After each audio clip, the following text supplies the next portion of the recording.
Israel's Prime Minister Benjamin Netanyahu has said that his country would consider tactical pauses in Gaza for entry of aid or exit of hostages. But again, he has rejected calls for a general humanitarian ceasefire despite growing international pressure. Now, Netanyahu says that there would be no ceasefire or fuel delivery to Gaza before Hamas releases Israeli hostages and has warned Hezbollah against joining Hamas in fighting Israel's forces. Also, US President Joe Biden has said that he has asked Israel's Prime Minister Benjamin Netanyahu for a pause in fighting in Gaza during a phone call. Now, two leaders discussed the potential for tactical pauses in fighting in Gaza for humanitarian reasons and possible hostage releases during their conversation. Despite all this, Netanyahu has said that Israel's military was encircling Gaza City and operating inside it as it pressed on with a month-long offensive against Hamas.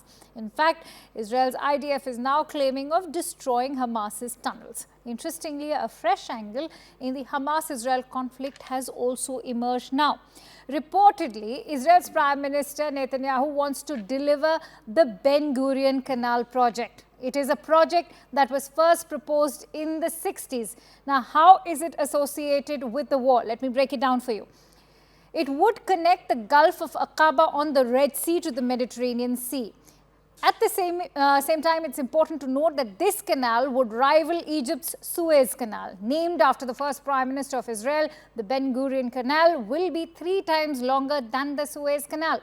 Whoever controls this canal will have enormous influence over the global supply routes for oil, grain and shipping. The only thing stopping the newly revised project from being revived is the presence of the Palestinians in Gaza. This is what reports are indicating. Reportedly, the Palestinian presence in Gaza is standing in the way of this project, a project which several political experts believe may earn the Israeli Prime Minister forgiveness in Tel Aviv for the intelligence and military shortcomings on October 7 when Hamas attacked Israel. In other major war-related events, the group of 7 foreign ministers met in Tokyo where they discussed issues including the war in Gaza, and US Secretary of State Antony Blinken said that Israel cannot occupy Gaza. Winding up the 2-day meet in Tokyo, Blinken said that a period of transition with regards to post-conflict governance in Gaza was possible. Meanwhile, British Foreign Secretary James Cleverly has said that reiterating Britain's support for a 2-state solution, that a move towards a peace-loving leadership in Palestine is the most desired outcome in the Israel-Hamas conflict. So now you have 2 voices over there supporting the Palestinian cause and a government that is pro-Palestine, which is of course US and the UK now speaking in support of a Palestinian government. Also, Japanese Foreign Minister Yoko Kamikawa stated 3 important points. She said that first, to unequivocally condemn the terrorist attack by Hamas. Secondly, it is important to seek the immediate release of hostages. Thirdly, to take urgent action to address the humanitarian crisis in Gaza. Now, G7 foreign ministers have issued a unified message on the Israel-Hamas war, including a call for a humanitarian pause in this fighting. But that stood was the United States' rejection. Now, and what stood out was the US has rejected Israel's plans of reoccupying Gaza. But at the same time, important to highlight that there's been a lot of back and forth as far as Israel's plan of reoccupying Gaza is concerned. In the meantime, let me also play out all the reactions, starting with Benjamin Netanyahu, even the US President, and to bring you most importantly, the US Secretary of State Antony Blinken's message from the G7 foreign ministers meet.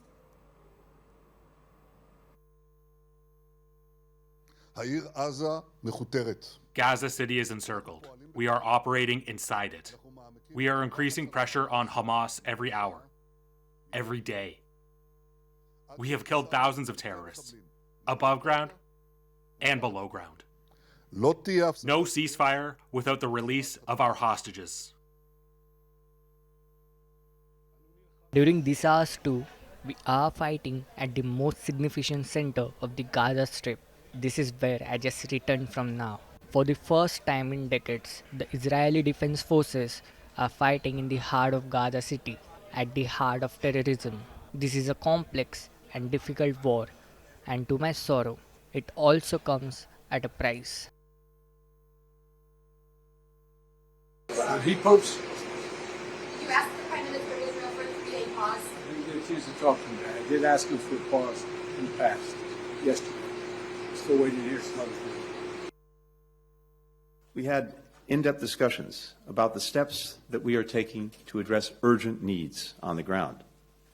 We all agreed that humanitarian pauses would advance key objectives: to protect Palestinian civilians, to increase the sustained flow of humanitarian assistance, to allow our citizens and foreign nationals to exit, and to facilitate the release of hostages. The United States believes key elements should include no forcible displacement of Palestinians from Gaza. Not now, not after the war. When it comes to post-conflict governance in Gaza, a few things are clear and necessary. One, Gaza cannot be continue to be run by Hamas. That simply invites a repetition of October 7th, and Gaza used as a place from which to launch terrorist attacks. It's also clear that Israel cannot occupy Gaza. What I've heard from Israeli leaders is that they have no intent to reoccupy Gaza and retake control of Gaza. So the only question is there some transition period that might be necessary, and what might be the mechanisms that you could put in place for that to make sure that there is security. First, I should say this. We are planning for a constructive meeting between the leaders. We're still working on those plans. I think both sides have acknowledged the importance of leader-level channels in managing the relationship. And we both agree that we have an obligation, the United States and China, to responsibly manage the relationship. And that really, in many ways, starts and finishes with leader-level engagement. Well, obviously what we're seeing at the moment is an Israeli military operation in Gaza. Their explicit aim is to remove Hamas from the leadership of the Palestinian people. The UK government's position has long been that we want to see a Palestinian leadership for the Palestinian people, committed to peace, committed to a two-state solution. In the short term, it is inevitable that Israel, because they have the troops in Gaza, will need to have security responsibility. But our view is, as soon as is practicable, a move towards a peace-loving Palestinian leadership is the most desired outcome. We have, of course, raised the future leadership of the Palestinian people with the Israeli government, but the UK's position is clear, it is unchanging. We want to see a two-state solution with a Palestinian state and an Israeli state living side by side in peace. We have agreed to allow undisrupted humanitarian assistance, including food, water, medical care, fuel, shelter, and access for those involved in humanitarian aid access to Gaza, especially to support a humanitarian pause and humanitarian corridor for ease of delivery aid to Gaza. We have agreed to allow undisrupted humanitarian assistance, including food, water, medical care, fuel, shelter, and access for those involved in humanitarian aid access to Gaza, especially to support a humanitarian pause and humanitarian corridor for ease of delivery aid to Gaza. Now remember, it was on October 7 when Hamas attacked Israel, and it was on October 8 that Israel declared a state of war. And ever since Israel began to attack Gaza, this has amounted to a humanitarian disaster. But where is this war headed, and what is the cost being paid by Palestinians? Let's try and get in a sense of perspective. I spoke with Naveen Sanduka, who's a Palestinian activist. Let's listen in to this exclusive interview. Naveen Sanduka, thank you so much for joining us here at CNN News 18. Now, to begin with, on October 7, Hamas attacked Israel, and on October 8, Israel declared a state of war. 1 month on, and what has Israel achieved in this war? I'm not sure about the military goals that they stated they're going to achieve. Up until now, we are seeing a war going on between Hamas and Israel. We're also seeing another front on the northern front. We also saw some rockets being hit from Yemen. So I'm not sure if we're actually advancing. And on top of that, 60 Israeli hostages were also killed during Israeli offensives. And the number of casualties on the Palestinian side more than 10,000 Palestinians are killed, mostly civilians, 5,000 of which are children. So if these are the results, and up until now, this is what we know. But in sense of military achievement, I'm not sure we have heard any good news or bad news. Naveen, on Monday, Israel's Prime Minister Benjamin Netanyahu told a US broadcaster that Israel would take responsibility for security in Gaza for an indefinite period. How do you weigh in on Israel's plans of reoccupying Gaza? So this is the thing. According to international humanitarian law, when a piece of land is put under the authority of another entity, this is considered occupation. The 7th of October is an event that did not happen from vacuum. There was siege over Gaza for more than 15 years. There was occupation of the West Bank and Gaza and East Jerusalem for more than 50 years. So there has been occupation. Occupation is still going on in the future Palestinian state in the West Bank and East Jerusalem and Gaza. So to say that we are going to enter again and resume control, they have always been there. It's true, there hasn't been any physical presence, but maybe the life of the Gazans is actually going to be better. Maybe at least the siege is going to be lifted in that sense, and they're going to have some kind of accessibility to the world. Now, we are all aware that the G7 foreign ministers met in Japan. Now, US Secretary of State Antony Blinken has rejected Israel's plan to maintain overall security responsibility for the Gaza Strip after the war, saying that Palestinian Authority must ultimately take charge and not Israel. And yet, Washington has failed to persuade Tel Aviv to pause its offensive against Gaza. Why is the United States struggling to exert its influence in the region and over Israel? Well, I'm not sure if they have failed or not, but I guess once you make a statement as a president of the United States that Israel has your ultimate support, then they have your ultimate support. So it's also if I were an Israeli, and I'm not an Israeli, but if I were an Israeli leader and you're telling me I have your ultimate support, and then you're telling me to stop, it's a little bit like, no, I have your ultimate support. Why should I stop? I think we need here to go back again to the international humanitarian law. We need to hold all parties responsible under international humanitarian law. We need to protect civilians. We need to have a third party on the ground to protect the civilians. And we need to make sure that there is a humanitarian corridor and people are not starving to death. That's why I want to ask you, let's take a moment to deep dive into the need for tactical pauses, as has been agreed by Israel, versus the need for humanitarian ceasefire. Israel believes that it cannot afford a ceasefire since that will help Hamas to regroup and re-strategize. But amid this military strategy of Israel, what's the humanitarian cost for Gaza? So the humanitarian cost is very big. We are hearing stories from the people that basically they don't have anything to eat. Whole families might eat a piece of bread for the whole day. They don't have clean water to drink, not let alone to shower or for sanitation needs. If you're a woman, you can imagine the situation you are in.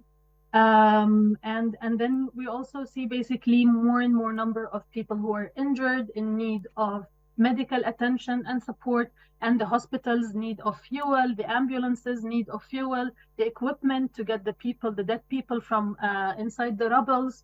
It's not happening, and I'm hearing heartbreaking stories of people. We know that they are alive under the rubbles, but because we cannot get them the equipment to get them out of there, they die and they lose their lives. Whole families are being wiped away, and on top of that, they're being starved to death. So this is the humanitarian need, and I don't understand how this is going to support any kind of a political goal. Naveen, the term genocide is being invoked by both sides in the war. For many Palestinian supporters, the horrific Israeli counterattack implies nothing less than genocide, whereas for Israel, Hamas's killings of Israeli civilians on October 7 constituted a wave of genocidal massacres. Is this largely, in fact, a failure of the world community to prevent and punish those accountable for these crimes? I think the world, when there is a will, there is a way. We have seen it in former Yugoslavia. We have seen it in Northern Ireland. When there's a will, there is a way. The world knows who's not adhering to the international humanitarian law. There's the International Court, Criminal Court. There's the International Court of Justice. All of these are mechanisms that are there to make sure that genocides and massacres are not repeated in the history. Unfortunately, until now, the Palestinians have been saying for 50 plus years, we are under occupation. This is not the first war on Gaza. There has been one starting in 2014, 2018, 2021, and now this. And nobody is held accountable. And I think now is the time for a third honest party intervention to come in and say our reference is the international humanitarian law and we need to make use of the mechanisms that exist. Civilians need to be protected. Those who are committing atrocities against humanity need to be taken to the International Court of Justice, whoever they are. How do you assess the rhetoric that is coming in from Israel, that they have the right to defend themselves because it was Israel that was attacked primarily by Hamas, and that Palestine at the moment is paying for electing Hamas as their government decades ago? Thank you for that question. So the elections that are being referred to was held in 2006. And we didn't have any kind of, as Palestinian people, any kind of alternative. There has been a division between the West Bank and Gaza.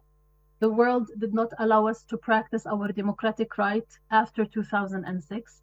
So we don't really, when we are being punished for something that we elected back in 2006, and the whole world since then, the Palestinians have been calling for elections, have been calling for lifting the siege, have been calling for unification between West Bank and Gaza, have been calling for the empowerment of the Palestinian Authority and the PLO. And all of this went unnoticed. You know what, in Gaza, just 3 months ago, and you can Google it, the videos are there, the people in Gaza were going up against Hamas. They were doing demonstrations, demanding bread, demanding water, demanding accessibility. Nobody took them seriously because the status quo was convenient. There was a management of the conflict. As long as it is convenient, there's no high number of casualties, this can go on. The moment we saw 1,400 Israeli civilians being killed, and now we're seeing more than 10,000 civilians being killed on the Palestinian side, now it's an issue. Now we need, and that's what we need right now, is not to manage the conflict anymore. What we need right now is to find a political solution to end this. And we need to immediately go into negotiations, at least some kind of a political discussion going on between different parties. And we have enough examples in the world to guide us. Last but not the least, how do you assess on reports that an alternative to the Suez Canal, namely the Ben Gurion Canal project, is also one of the reasons for Israel's counteroffensive on Gaza? To tell you the truth, I have seen it, I have read some reports about it as well, but to tell you the truth, if this was the actual reason, I think that would be a perfect formula for a regional war and maybe a third world war, because basically here it involves Egypt, it involves Saudi Arabia, it might involve other countries in the region as well, because it involves interests by the end of the day. So I'm not sure if this is the right reason behind it or not, but imagine this, if this was the right reason behind it, right? But if we had peace, if we had a true peace between the Palestinians and the Israelis and the region, and this Ben Gurion Canal actually happened, everybody is going to actually benefit from it. The fact that we are waging a war to get a canal is not going to make that canal safe. We need peace to make that canal safe, and so that everybody in the region can actually benefit from it. Thank you so much for being in here on CNN News 18. Naveen, it was a pleasure to have you here and get your precious insights. Thank you so much. Stay safe.